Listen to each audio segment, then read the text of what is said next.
Everyone, welcome to learner B. I am Shivani Chauhan. इस video में हम पढ़ेंगे क्लास 9th इंग्लिश की बुक का चैप्टर 5 द हैप्पी प्रिंस के क्वेश्चन आंसर्स। तो देखिए, पहला क्वेश्चन है, why do the courtiers call the prince the happy prince? Is he really happy? What does he see all around him? तो courtiers होते हैं दरबारी। तो जो दरबारी होते हैं वो प्रिंस को हैप्पी प्रिंस क्यों बोलते हैं? क्या वो सचमुच हैप्पी था? और वो जो प्रिंस था वो अपने चारों ओर क्या देखता था? तो देखिए, इसका आंसर है he was a prince when he was alive. तो एक ये स्टैच्यू है इस पोएम में ना, सॉरी, ये जो स्टोरी है पूरी की पूरी, प्रिंस का एक स्टैच्यू बनवाया हुआ है। तो जब प्रिंस जिंदा था तब तो है वो हैप्पी था। Being a prince he never knew sorrow and suffering. वो एक प्रिंस था, एक वो था ना, राजकुमार था, तो उसको कभी से कोई सॉरो, कोई सफरिंग, दुख के बारे में उसे कुछ पता ही नहीं था। So the courtiers call him happy Prince. तो वो दुखी नहीं रहता था, खुश रहता था, इसलिए कोर्टियर्स उसे हैप्पी प्रिंस बोला करते थे। But he was not happy in real sense as his heart could feel the misery of needy people. मगर वो पूरी तरीके से हैप्पी भी नहीं था, क्योंकि उसका जो दिल था वो जो नीडी लोग थे, मतलब जो ज़रूरतमंद लोग थे, उनकी मिजरी का मतलब होता है दुख, उनके दुख को वो समझ सकता था। He saw the miserable conditions of people around him. और वो जो है लोगों की जो मिजरेबल कंडीशंस, जो बुरी हालत थी, उसको वो देख पाता था। कब? जब उसकी डेथ हो गई थी, after his death and when the statue of him was laid. जब उसका स्टैच्यू बना दिया गया था और उस स्टैच्यू के थ्रू वो पूरे शहर को देख पाता था। नेक्स्ट क्वेश्चन है, why does the happy Prince send a ruby for the seamstress? What does the swallow do in the seamstress house? तो देखिए, सीमस्ट्रेस कौन थी ये हम देखेंगे। स्वॉलो तो एक बर्ड था। तो इसका आंसर है the seamstress was tired due to work. तो सीमस्ट्रेस जो थी ना, वो कढ़ाई करने वाली एक विमेन थी और वो काफ़ी थक चुकी थी अपने काम की वजह से, ओवरवर्क, क्योंकि उनको काफ़ी ज़्यादा काम करना पड़ता था, इसलिए वो काफ़ी ज़्यादा थक गई थी। She was so poor that she could not buy oranges for her little sick son. और वो इतनी गरीब थी कि वो अपने छोटा जो उसका बेटा था उसके लिए, मतलब उसका छोटा बेटा जो कि बीमार था, उसके लिए वो ऑरेंजेस नहीं खरीद सकती थी। हर सन वॉज थर्स्टी। उसका जो सन था वो थर्स्टी था। थर्स्टी का मतलब होता है प्यासा।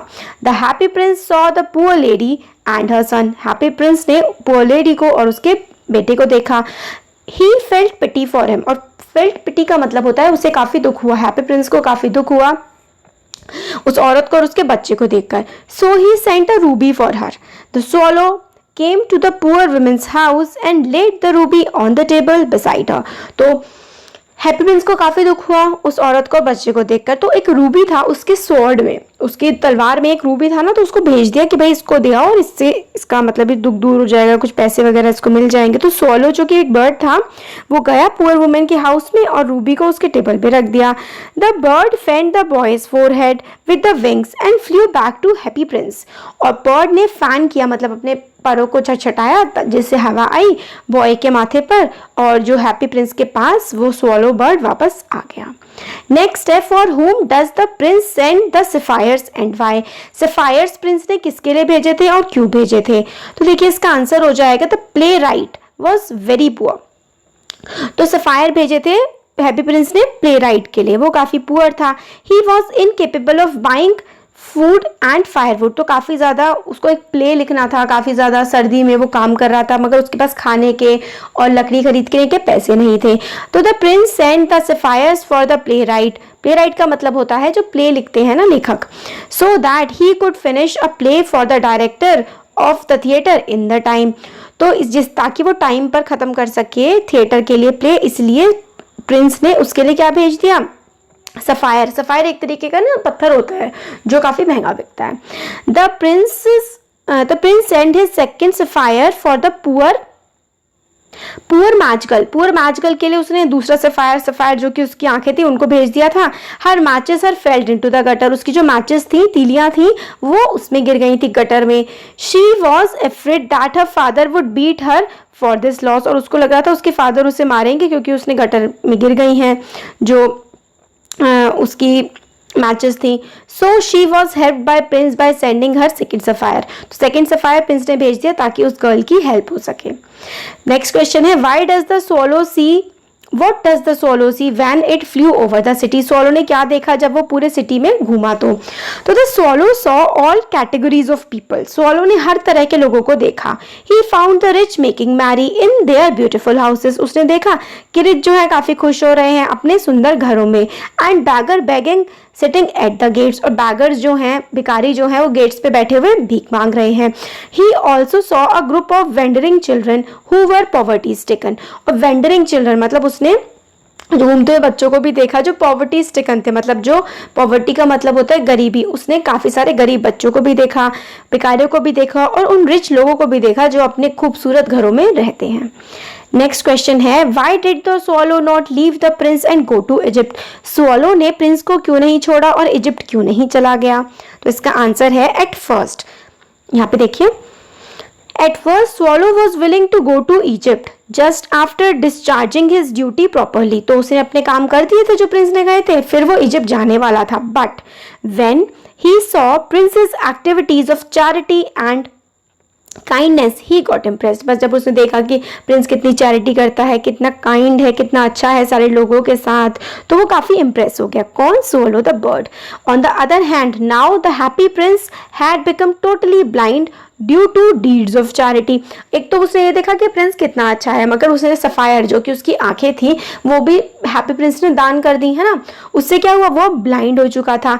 In this condition he could not leave the Prince helpless. और अब जो अंधे प्रिंस को वो हेल्पलेस तो नहीं छोड़ सकता था, है ना, वो स्वॉलो बर्ड जो था. So he gave up idea of going to Egypt and decided to serve the prince. तो उसने डिसाइड किया कि वो इजिप्ट नहीं जाएगा अब और वो प्रिंस के साथ रहेगा, उसकी हेल्प करेगा हर चीज में, उसके सर्व करेगा प्रिंस को. नेक्स्ट क्वेश्चन है what are the precious things mentioned in the story. Why are they precious. Precious मतलब कीमती चीजें क्या बताई गई हैं स्टोरी में और वो कीमती क्यों है. तो देखिए इसका आंसर है the leaden heart of happy prince and the dead swallow are the two precious things mentioned in the story. तो लेडन हार्ट मतलब जो वो वाला हार्ट होता है ना, उसका बना हुआ लेड का, तांबे का बना हुआ जो हार्ट था हैप्पी प्रिंस का, और जो मरी हुई बर्ड थी स्वॉलो था, वो सबसे प्रेशियस, प्रेशियस का मतलब होता है कीमती, सबसे कीमती चीजें थी जो कि स्टोरी में बताई गई हैं. They are precious as they did various deeds for the welfare of people and sacrifice their life for the sake of others. तो वो चीजें प्रेशियस क्यों थी, कीमती क्यों थी? क्योंकि उसने, उन चीजों ने, इन दोनों ने, बर्ड ने और हैप्पी प्रिंस के हार्ट ने बहुत ज्यादा मदद की थी लोगों की, अपनी जिंदगी कुर्बान कर दी थी और दूसरों के लिए उनकी दोनों की खुद की डेथ हो गई थी.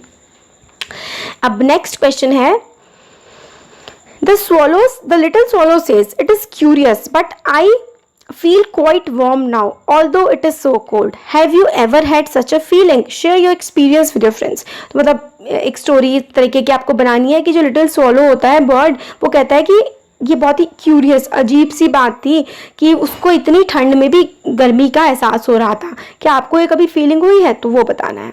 तो देखिए इसमें बताया गया है, स्टार्टिंग में आप कह सकते हैं man is a social animal. He is social because he is dependent on others to lead a satisfactory life.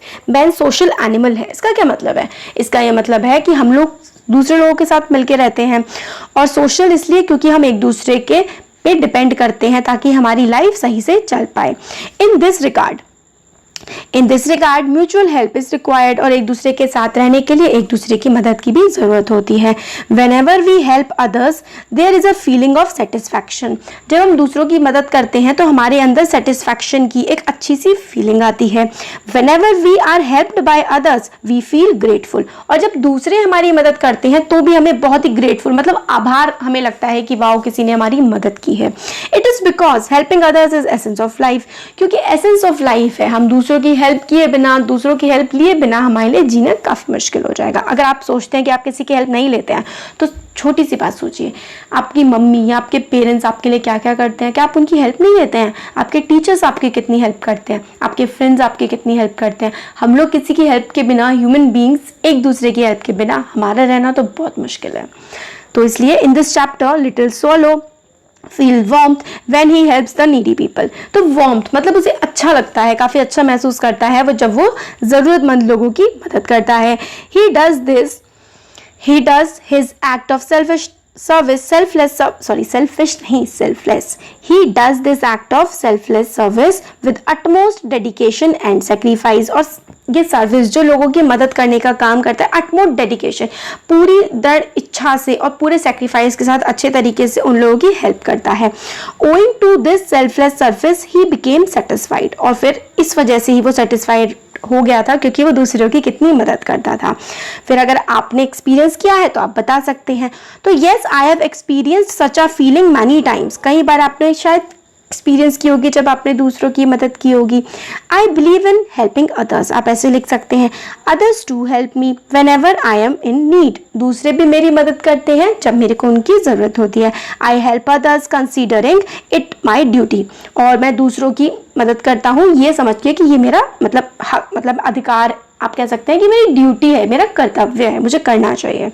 I remember the day when I started helping others. Since that day, I feel more confident and have become a successful citizen. I feel presence of God around me. मतलब जब से मैंने दूसरों की मदद करनी शुरू करी है तब से मुझे काफ़ी अच्छा फील होता है और मुझे लगता है भगवान मेरे आसपास है. तो ये हमारे क्वेश्चन आंसर्स हो गए. जल्दी ही मैं चैप्टर का एक्सप्लेनेशन भी कर दूंगी आज या कल तक. तो आपको कैसा लगा वीडियो कमेंट सेक्शन में कमेंट करके बताइएगा. अच्छा लगा तो वीडियो को लाइक करिए, चैनल को सब्सक्राइब करिए, अपने फ्रेंड्स के साथ भी शेयर करिएगा. Thank you.